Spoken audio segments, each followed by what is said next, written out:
Good day, this is Livia from Gay Side Radio, and I'm back speaking to Cyndi Nel from Hart Fertility Clinic in Cape Town.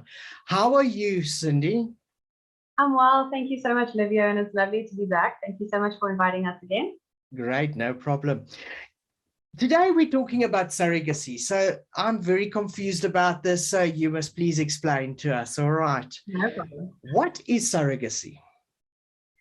So surrogacy is a medical treatment that can be done. It forms part of the fertility treatment portfolio, and it's done for patients who either cannot carry a pregnancy in terms of a physiological reason. So the woman either doesn't have a uterus, or she had to have a hysterectomy for whatever reason, or there's other complications, health reasons, if she's for example, received a transplant of a kidney or something, anything medical that prohibits her from carrying a full-term pregnancy qualifies her to undergo surrogacy. Same like with the gay couple, same-sex male couple, they would need a surrogate to carry a baby, so somebody would need to carry the baby for them. So surrogacy is, in essence, the woman who carries a pregnancy for another couple. Do you find the surrogate, or how is this person sourced and matched to a couple? So yes, we do have a small bank of surrogates. Unfortunately, it's not very big because there are several requirements that a surrogate needs to adhere by in order to qualify to be a surrogate in South Africa. But we do work with a fertility lawyer who assists in this matching process in terms of pre-screening surrogates and making sure legally and on that side that they are fit to proceed for the surrogacy process. How many people are involved in the surrogacy process? So I mentioned the fertility lawyer, so he would be one of the main stakeholders in the process, together with the couple's fertility specialist, and then as well as a psychologist, social worker, and let me just think. Yeah, so it's the fertility lawyer, the fertility specialist, psychologist, social worker. Yes, off the top of my head, those are the main role players in the process. Can anyone become a surrogate, or otherwise, I think it's known as a gestational carrier? Yes, so just on that, yes. So just on that as well, there are two different kinds of surrogates. So you get traditional surrogacy, where the surrogate offers her to use her own egg in the process. So she would undergo insemination with one of the partner's sperm. And if it's a same-sex male couple, or the husband in a heterosexual couple, and she would then carry the baby, being her biological child.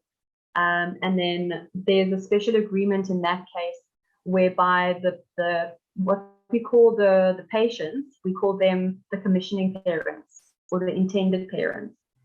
And once she's given birth, that would be their baby, according to the legal agreement and court order that's in place. Then you get a gestational surrogate, who is literally just, for a lack of a better term, but an incubator for the couple. So it would be their egg and their sperm, or a donor egg and donor sperm. A donor egg and their sperm. And she would just be carrying the baby for them. So that's to answer the second part of the question. What was the first part again, Livia? Can anyone become a surrogate? Can anyone? Yes, sorry. So like I mentioned previously as well, there are a few required sets of rules that need to be put into place for somebody to be a surrogate.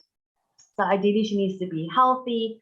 She needs to at least have had a biological child with no complications in her pregnancy. Ideally, she should, have completed her family in essence and not want further children of her own, but that's not a hard set in stone one. But she has to have at least had one uncomplicated full-term pregnancy. Can an LGBT person become a surrogate or donor?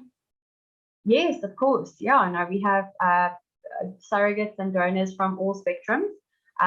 So anybody can be a donor if they fall, or surrogate if they fall within those required items. Can I ask someone to be a surrogate, like a friend or a family member? Yes, so that's actually quite common. There's often a girlfriend who would step in and help a same-sex male couple to carry in their baby. Or there's also friends who've offered to do so. That's very common and it is allowed. What are the next steps once we found a surrogate and decide to start a family? Okay, so the first step in that process would be obviously the couple come to the clinic, and then the treatment of surrogacy is given to them as an option. Then they found their surrogate now, and now we're ready to proceed. The fertility lawyer will come into play quite early on in the game, as he will be arranging all the legal agreements as well as the court order. Surrogacy in South Africa is quite strictly regulated, and with that, we require a high court order, so that the case of the commissioning clearance as a surrogate actually need to go to the high court to be approved. Because in previous years, I think it was pre-2010, but I'm speaking under correction now, the Child Act in South Africa changed. So previously, when a surrogate carried a baby, regardless of if it was her own egg or not, when she gave birth, in South Africa, she was seen as the birth mother, and she was actually put on the birth certificate. And then the commissioning couple actually had to go through the adoption process of actually adopting their own child. But that's since changed, thankfully. But with that comes the requirement of having to go to court for it, pre-birth. So that is one part of the process in the beginning, okay? And your surrogate then comes in for an appointment with your fertility specialist.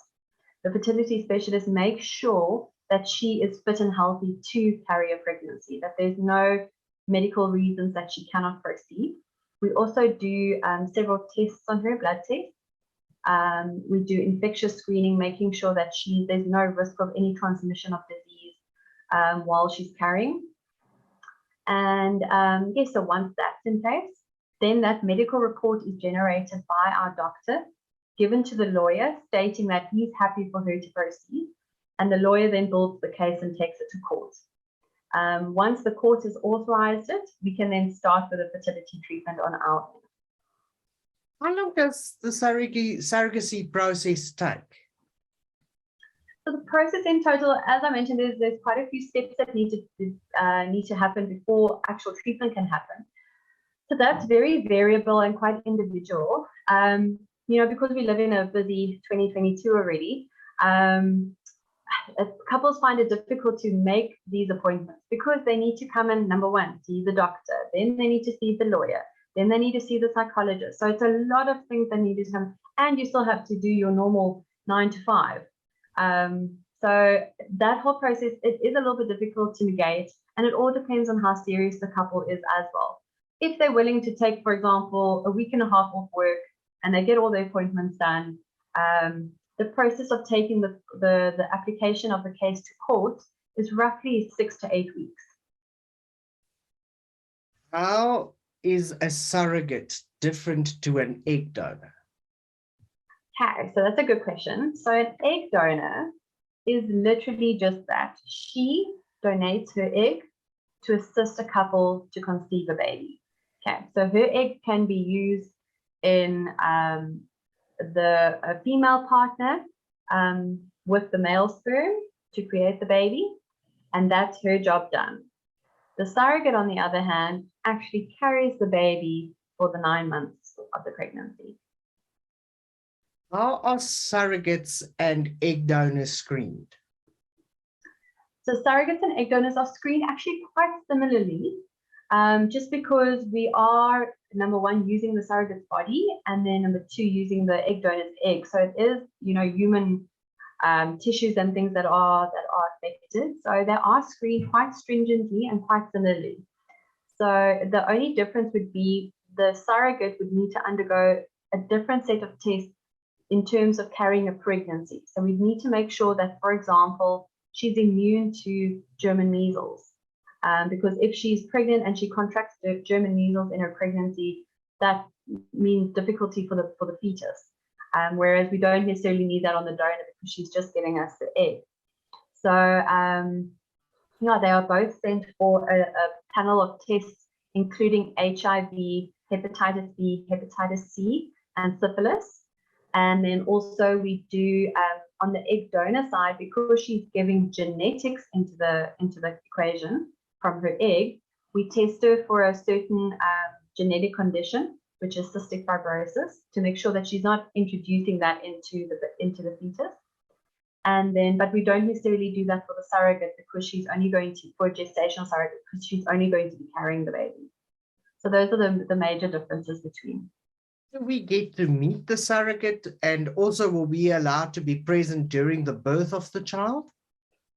Yes, so that's so what is helpful when we add the fertility lawyer into the equation is he sets up a parental or surrogate agreement. And in that, you stipulate exactly from a commissioning parent point of view and from a surrogate point of view, how comfortable you are being involved in the process with each other. So sometimes if it's a family friend or a relative, you know, that part is quite easy because you're in one another's lives. But if it's an unknown person, you do definitely get to meet the person. You have to make sure that you're comfortable for that person to carry your baby.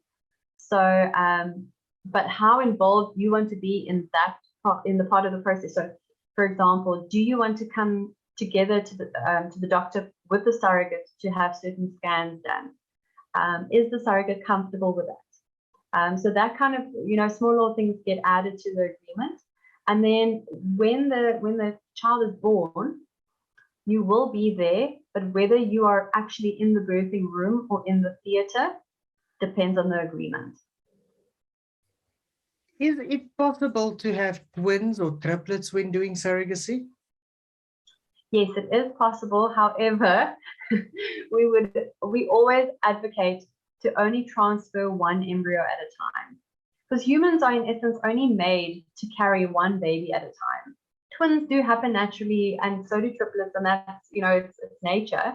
But to purposefully introduce that, it's a very high risk for the surrogate, number one. And for number two, a multiple pregnancy is not easy on the babies as well, because there's often premature births and you end up with babies in the ICU. So as fantasy as what that sounds, to have twins and then it's all done and dusted, it's very difficult, you know, the complications thereof. But you do get cases where there's no complications and everything works out well. It's just, I think it's important for both the surrogate and the commissioning parents to be fully informed of both the pros and the cons of it. But yes, it can be done. Can a gay couple have a child through IVF without a surrogate? No, so unfortunately you would need a surrogate, as somebody would need to carry the baby. Yeah. All right. So unfortunately we can't have a new digital womb created. Absolutely. Wouldn't that just be lovely? But yeah, now unfortunately we would need to get a surrogate. Yeah. Do lesbian couples need to use a surrogate? So yes and no. So you know what's the benefit of a lesbian couple is there are two wombs or two uteruses to choose from. So if the one, and it also depends on their personality. If one of the partners definitely doesn't want to carry a pregnancy, but the other partner might be, you know, open for it. However, if we check her womb and we find something that's not so great, or she has a medical condition that prohibits her from that, then yes, they would need to get a surrogate. But most of the time you have the benefit of using either one of them. How much does it cost to use a surrogate? Oh, the $1 million question. So surrogacy is a lot more expensive than general or traditional IVF. So because there are third parties involved in quite a few steps of the process. So roughly, to use a surrogate with your own egg, if you're a heterosexual couple, it's about between 67 to 70,000 rand. And that excludes, unfortunately, the lawyer's fees and the psychologist's fees. And then to use an egg donor together with a surrogate for a gay couple, that is about 100,000. So that's roughly the price range. Yeah. Cyndi, thank you so much for your time. I really appreciate it. And hopefully we're going to come back soon to talk about more about all this fertility information overload that you're giving us. Thanks again. Absolutely. Thank you so much, Livia. It was lovely chatting to you. Gay SA Radio.